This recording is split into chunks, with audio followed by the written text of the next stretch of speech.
Shaq and I were very close. I mean, an amazing guy. We clicked right away. We both loved to laugh. I had to sit next to him. My locker was next to his, which means I only got basically half a locker because he's so big. It's like his stuff was always in my area, and his shoes are 24 or whatever size, and everything was always in my way. But we got along great. I was a shooter, so for him, I was valuable on the floor because I could create space for him to operate.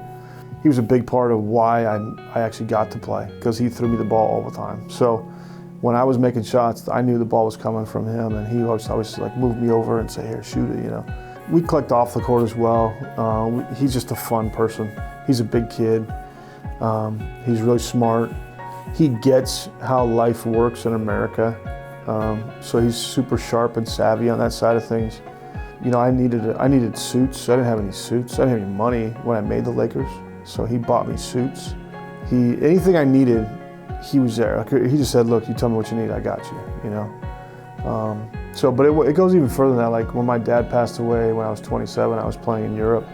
Shaq heard about it. He said, "I'm going to cover the cost for your funeral. I got this." So even when I wasn't around him as a teammate, I was always a teammate in his mind. And that's the way he treats all his guys in terms of their teammates. If you're once a part of that. But he and I had a special relationship, and we've always remained close.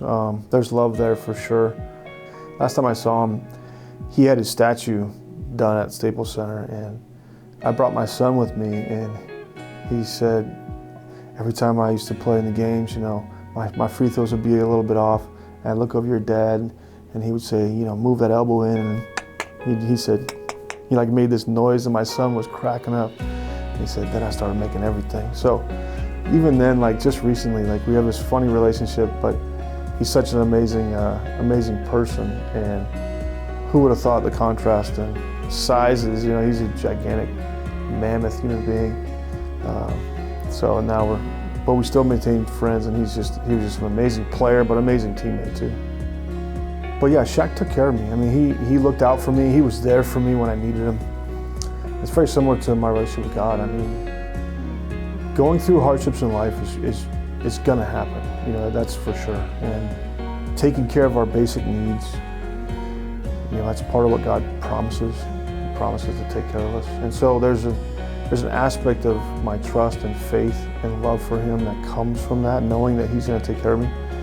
And it's funny how that's unique, and that bonds a lot of my relationship with Shaq as well. I think that's part of just the tie-in with humanity. But I think God takes care of us. He always looks out for us. He's always there for us.